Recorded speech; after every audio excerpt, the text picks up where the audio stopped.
This is your fairy rock mother speaking, Kiki Plesha, editor-in-chief of Ion Indie Magazine. We are a coalition of musicians, journalists, photographers, and industry professionals that have joined forces with one goal in mind, to get all genres of indie music read about and heard. To learn more about our publication, visit our website at www.ionindiemagazine.com. And while you are at it, stop by our Facebook page and show us some love. Ion Indie Magazine, the initiative for indie music worldwide.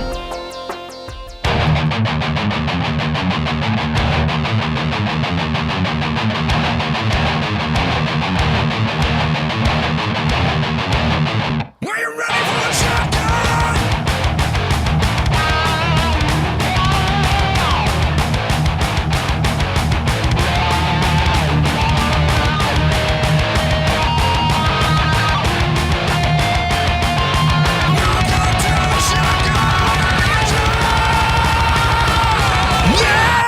Welcome to Shotgun Radio, a metal hard rock show to present one band at a time. I'm Gage Cifuentes. Welcome to the party.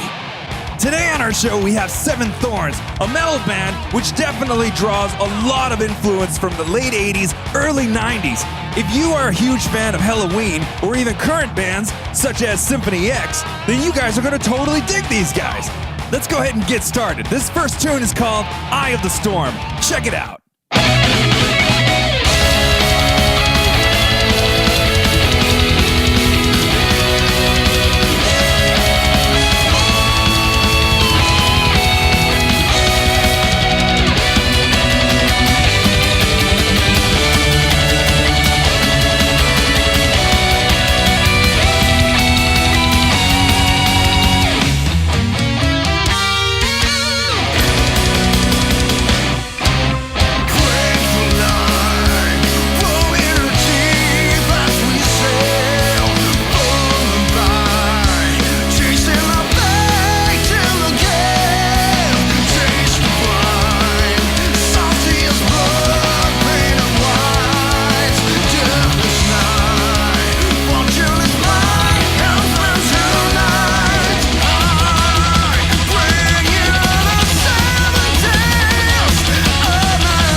was old school metal to the core, right? That was sick.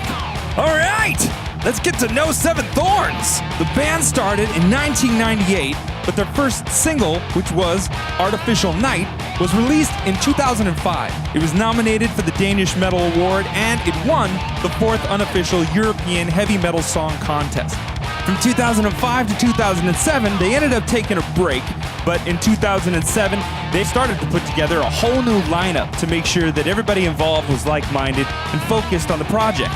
In 2009, they ended up releasing another single, and that was called Forest Majesty, and that actually has the current lineup involved.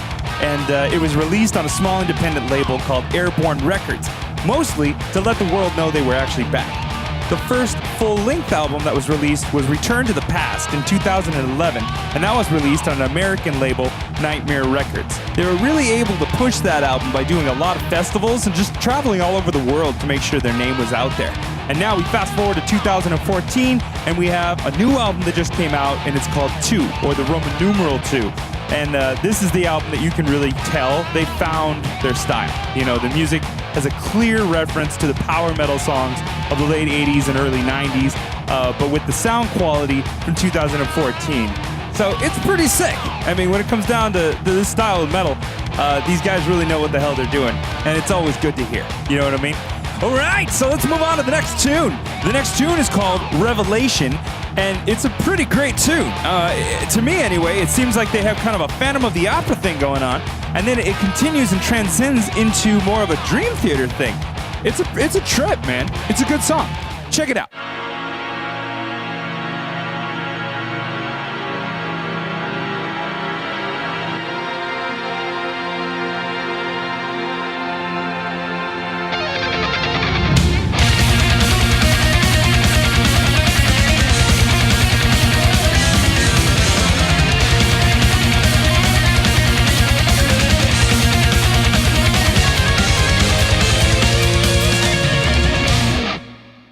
We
nation. Time has come for revelation.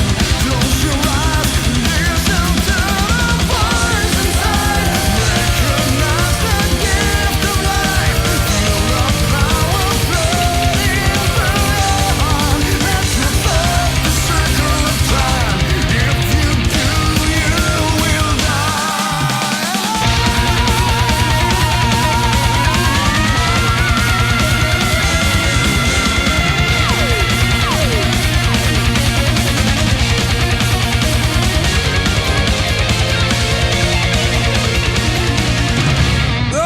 Oh, that solo sequence, dude. That was sick, man. Ah, love it. All right, so just for all of you out there who are curious as to where you can find some of their stuff, or maybe just check out some of the tunes beyond what you're hearing here today, you can find them on Facebook at facebook.com/7thornsofficial, or you can just go to their website, which is, of course, 7thorns.com. They have all of their material online so that way you can purchase it, and they have a lot of cool imagery and art, so definitely worth a look.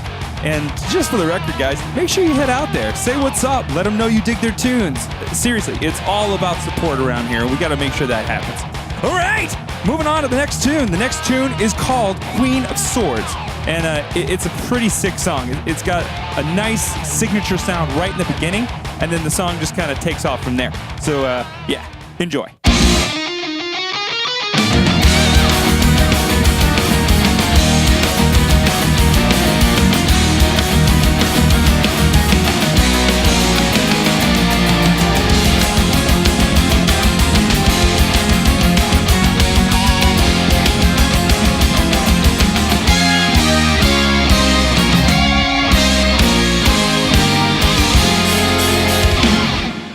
She emerges from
Yeah, dude, sick. I love all of the harmonics usage throughout all their tunes, dude. It just reminds me of old school metal. And I realize that a lot of metal bands are doing it now, but we all know where it originated, and it totally started in this style of music. So, you know, every time I listen to it, I'm like, sweet! You know what I mean? All right, so everything I've been playing on the show today has been coming from their new album, too. And the new album was recorded, mixed, and mastered by Peter Brander from Media Sound Studios, Seven Thorns themselves, and Tommy Hansen from Halloween. And now, yes, you heard me right. He was one of the keyboardists who worked with Halloween. So, I mean, when we're talking about making sure the proper influence was involved, you could not get any better. Now, that's not to say that their first album wasn't excellent. Their first album, Return to the Past, was badass, dude. And I'm actually going to prove that to you. I'm going to play a song right now from that album, and it's called Liberty. It's a great song, and I think it's a fair representation of what you get on that album. So, check it out.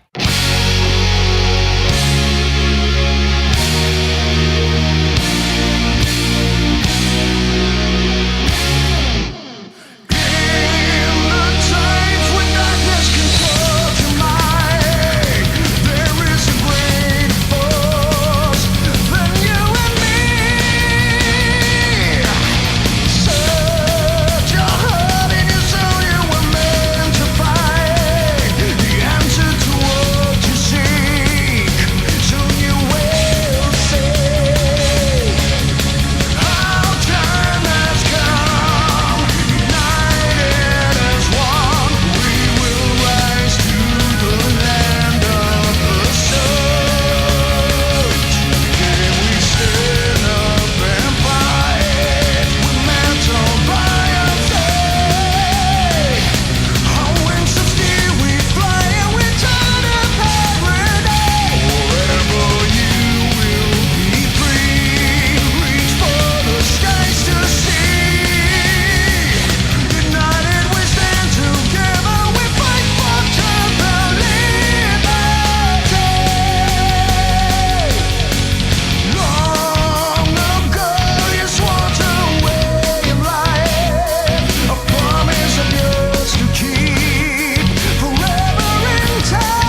you go, dude.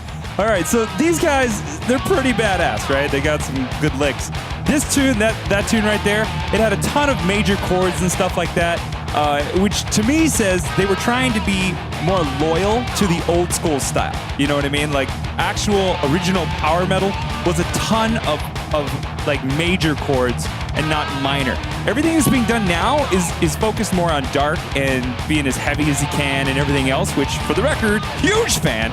But this song was, without a doubt, far more geared toward that original style, more traditional as far as power metal was concerned. So, you know, I'm just a huge fan of knowing where the band is coming from when they write a song, and when they make a song specifically based on tradition, you know, it's just kind of like them paying homage to that style. So I'm all about that. All right, so we're going to move on to the last song. The last song is a cover. Now, I usually don't play covers on the air, but for the record, this cover is a trip, man. It is a total trip. It is a cover of a song that you would never expect a metal band to actually do. The song that they did is Mamma Mia. Yes, it is the ABBA song, Mamma Mia. Yes, it is the same song they made a play off of. They made a movie off of. The original Mamma Mia, a metal band made a metalized version of that song. And it's good, dude. I mean, it is really good. You can't help but smile because it's a funny song. But dude, it is good. So just sit back and check it out, dude. It's a trip. You will dig it. I really think you will. Enjoy.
Come on. Come on. Come on. That was great, right? Like, that was great, dude. They did a great job on that tune. And I really don't think that was a bad call. I mean, this style of band is probably the only style of band that could really do that song justice in metal. So, I mean, it could not have been a better choice. And if you guys wanted to check that out on YouTube, they actually have a video for that one, like from a live show. And dude, people were all over that song. I mean, everybody in the audience was like singing along and having a great time. And I was like, what? I have never been to a metal show where everybody in the audience knew the words to Mamma Mia. I was like, dude, that's epic. You gotta be in Denmark to watch that action. You know what I mean? All right. So, here at Shotgun Radio, it's my job to present to you a decent band, and you guys, as listeners, get to choose whether or not you dig them. I gave you 5 tunes, so now you got a pretty solid idea of what to expect from these guys. My personal take, dude, they are a good time. They're a great band, guys. If you're a power metal fan, such as myself, you will absolutely love them. They're a great band to party to. They're a great band to jam to. They're a great band to drive to. I'm just a huge fan. I think these guys are sick. So, anyway, that's just my take, but to each his own. You know what I'm talking about? All right, everybody. Thank you so much for listening to this episode of Shotgun Radio. To all my listeners and all my friends out there, from me to you, I say, respect! This is your fairy rock mother speaking, Kiki Plesha, editor-in-chief of Ion Indie Magazine. We are a coalition of musicians, journalists, photographers, and industry professionals that have joined forces with one goal in mind, to get all genres of indie music read about and heard. To learn more about our publication, visit our website at www.ionindiemagazine.com. And while you are at it, stop by our Facebook page and show us some love. Ion Indie Magazine, the initiative for indie music worldwide.